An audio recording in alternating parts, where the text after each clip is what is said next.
This week on C Plus News Time, Adult Swim orders some new shows, Mystery Science Theater 3000 is touring, and Jimmy Kimmel and Justin Theroux are making a live show sitcom hybrid special type thing.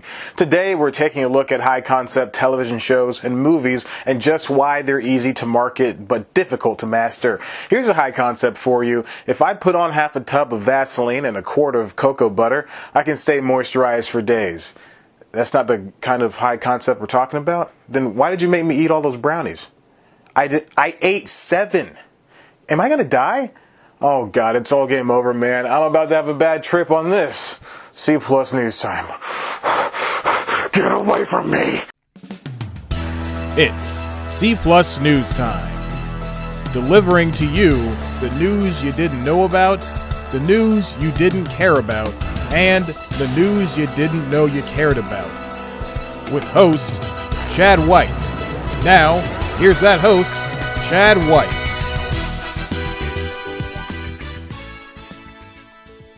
Do you think Hillary Clinton gets drunk at dinner and just talks mad shit about the election? Welcome back to C Plus News Time. I'm your host, Chad White, and this is the comedy news that you didn't know about for the week of May 15th, 2017.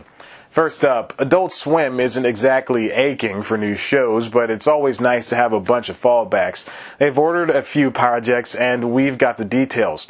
Their first new series comes from Jenna Friedman. Actually, it's one of their many networks' patented specials. Friedman will host a 30-minute special that takes a feminist point of view of politics, gender, and American culture. The next project is an actual show, this time from Adult Swim alumni Eric Andre and Derek Beckles. Titled mostly for millennials, the quarter-hour series will take a look at, quote, the more greatest generation and the problems that they hate to face. Then there's the new animated series from another alumnus, Tyler the Creator, called The Jellies. With voices from Phil Lamar, Blake Anderson, and Kevin Michael Richardson, this show is about the adopted black son of a jellyfish family. 2 more pilots were picked up. The only difference here is that these were ordered way back in 2015. Both Apollo Gauntlet and Hot Streets will become full-fledged shows, with the former being about a cop who fights crime with a talking pair of magical gauntlets, and the latter following an FBI agent, his niece, and her dog. The final show that was announced was a stop-motion pilot from Vernon Chatman starring Michael Cera and Jonah Hill. That show is called The Shivering Truth, and it's an anthology comedy. Whatever the case, Adult Swim will have at least more to air than Family Guy reruns. Next up, Mystery Science Theater 3000 is the latest comedy group to go on tour. MST3K's Watch Out for Snakes tour will go from July to mid-August and hit major cities like Boston, Los Angeles, and Atlanta. This is huge. We rarely get great comedy down here.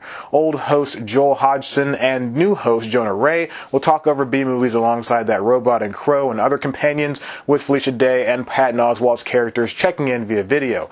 Fan favorite movie EGA and the super secret surprise film will be featured in 2 separate shows in every city, so you should buy tickets to both shows if that's your whole deal. And finally, Jimmy Kimmel and Justin Theroux are partnering together for a live ABC sitcom special, and I love everything about that last sentence. The late-night host and the star of this show about the rapture aim to take classic scripts from sitcoms from the 70s, 80s, and 90s and introduce them to younger audiences.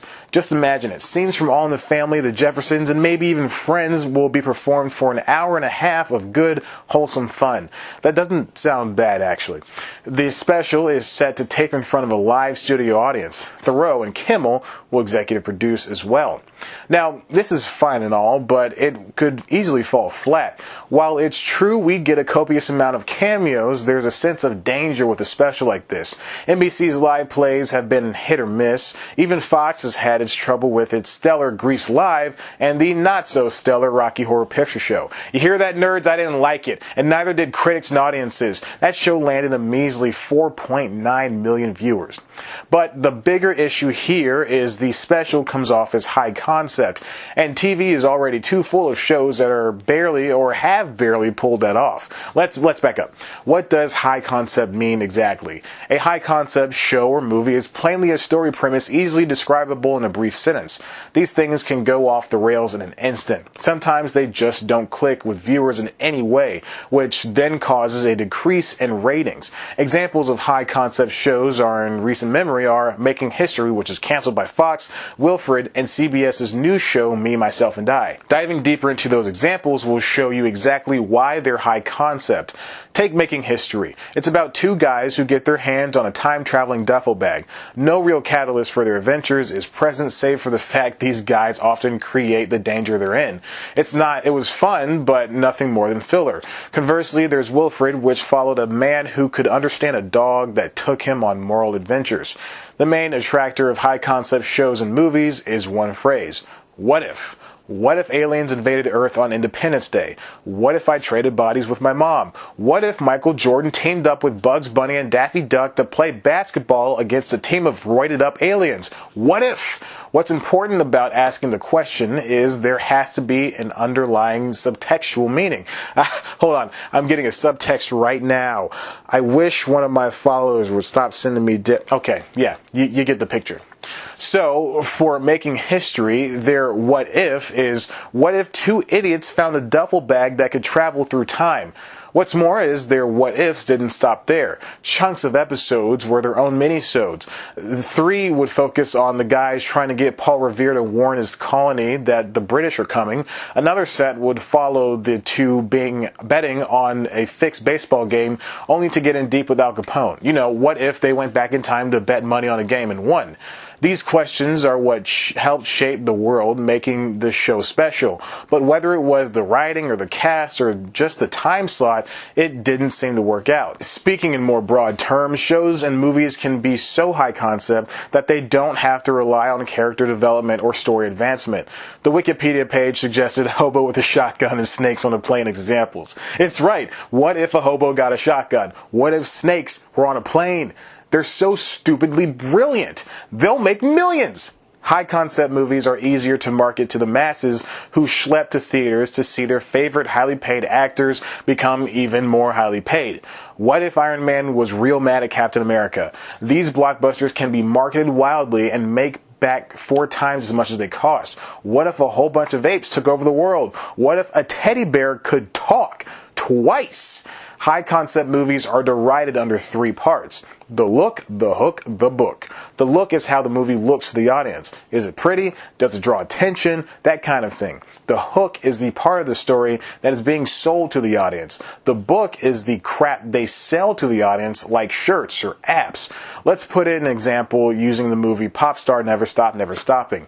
It's gorgeous, so there's your look. It's about a rich pop singer trying to stay on top of the world, hook if I didn't know one, and not only did a movie come out, but an entire album followed suit.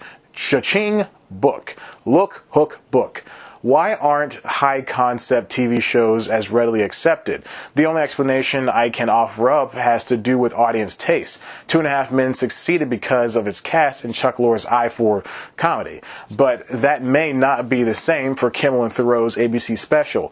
Audiences have proved they still love modern sitcoms. Just look at The Carmichael Show and One Day at a Time. Both get solid ratings, and both now have multiple seasons. Can this ABC special break out of the high-concept mold?